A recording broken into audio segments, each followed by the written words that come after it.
Welcome to Chelsea Plus, people. Today we're going to be talking about that disgraceful, embarrassing game against Leeds. What a nightmare.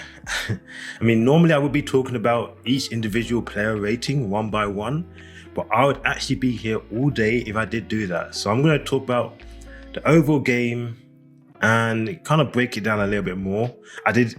I'm recording this a day later, so I've calmed down a little bit. Let's get into this. Before I get started though, I just want to say thank you for all the subscribers and the comments.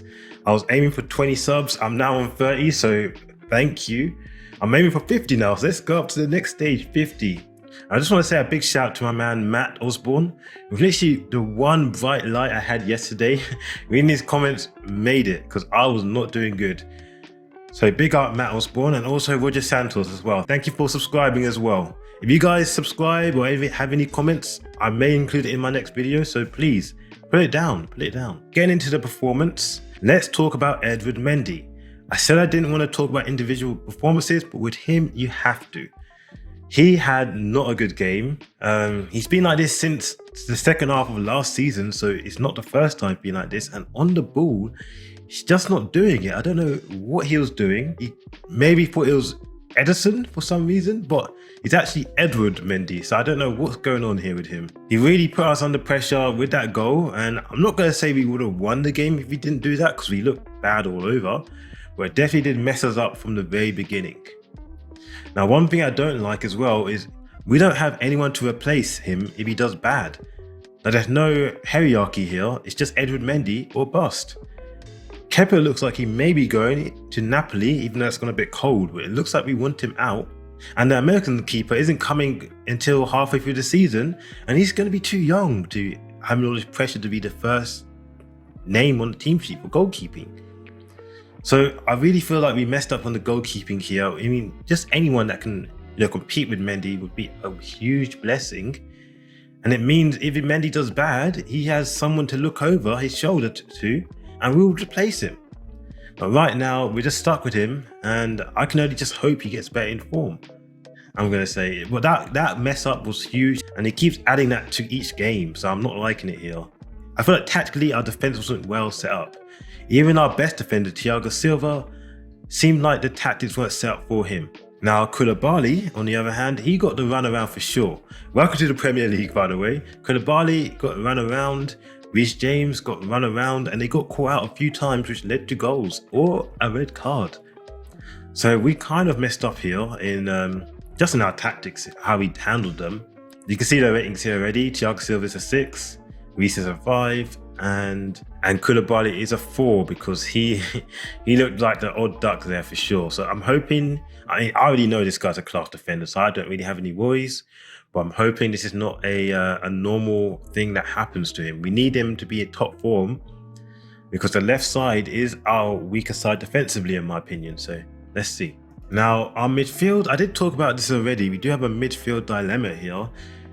We didn't sign any midfielders knowing that we have injury-prone midfielders and an imbalanced midfield as well. Kovac and Kanté are injured. They are, let's be honest, they're world-class or just below world-class players. They are what make us good, especially in this pivot system. Because this system is very hard, especially the way Thomas Tuchel uses it. With Jorginho next to them, they got to do a lot of work. Jorginho did good as well. He wasn't the worst. He did get caught quite a few times. But like I said, it's just Jorginho. The same with Mendy, it's just Jorginho or bust. We have no one to replace him. No other CDMs there, and it looks like we aren't even looking at any.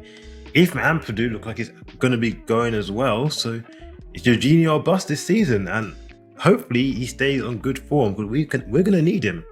Because if he goes, we are really screwed. Because I do not want to see Ruben Loftus-Cheek in that CDM role. So our midfield dilemma is massive this season since we didn't sign anyone. Conor Gallagher, you can see the raw potential he has, especially going high up in the pitch. But I just don't feel like he's a double pivot player, which was shown in the first half. Now, the second half, he did quite well, especially linking the play. And I would really like us to play, if you don't have 8s, and that's what I feel like Conor Gallagher would be, a number 8. But we ain't going to get that, so let's let's just hope it'll work out, because I really do like Conor Gallagher. Or, you know, he should just go out on loan again, because we're clearly not got the system for him at the moment. But anyway, yeah, midfield dilemma is a huge problem at the moment. We've got some days left of the window, and I really hope we sign a midfielder, a defensive one.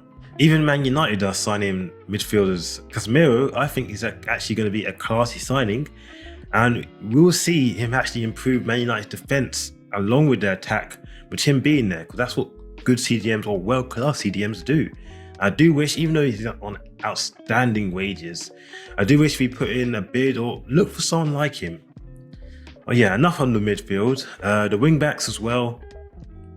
We're starting to realise Cucurella isn't a Chilwell, and I don't mean that in a bad way, because Cucurella is a classy player, but Chilwell has a slight dynamism to him, which Cucurella doesn't have. Cucurella has class on the ball, but this game, it wasn't too good.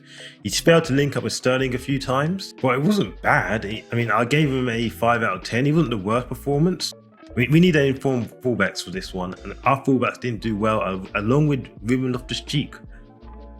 We've never seen Ruben Loftus-Cheek against a weak team.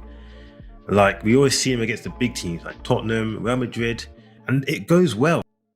But Ruben Loftus-Cheek this game was wasteful in possession, and personally, I think he was given a difficult role. 5 out of 10. Ruben Loftus-Cheek, I don't blame him. I just feel like he's in a very hard position, and I wish James was there, to be honest. And our attack.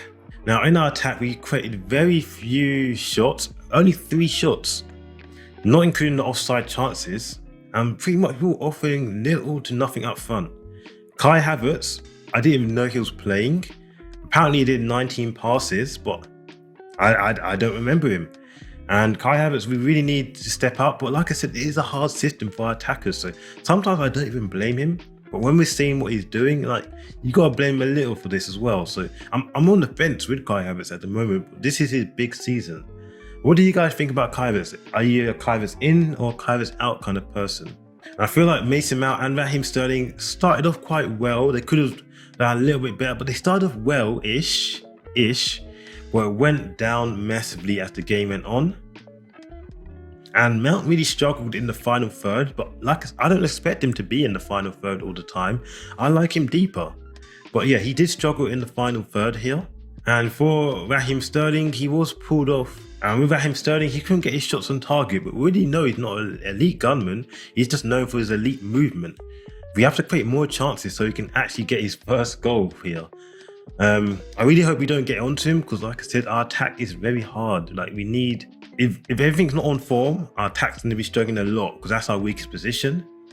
Some people attack with a lot more players. We attack with 5 and defend with 5. So we're pretty much limped in the attack, kind of. But yeah, we just don't look good. And our substitutes were very weird as well. What Thomas Tuchel done with our substitutes, I'm not sure. And the main reason I say that is Hakim Ziyech. Hakim Ziyech wants to go, and we're still using him as a substitute.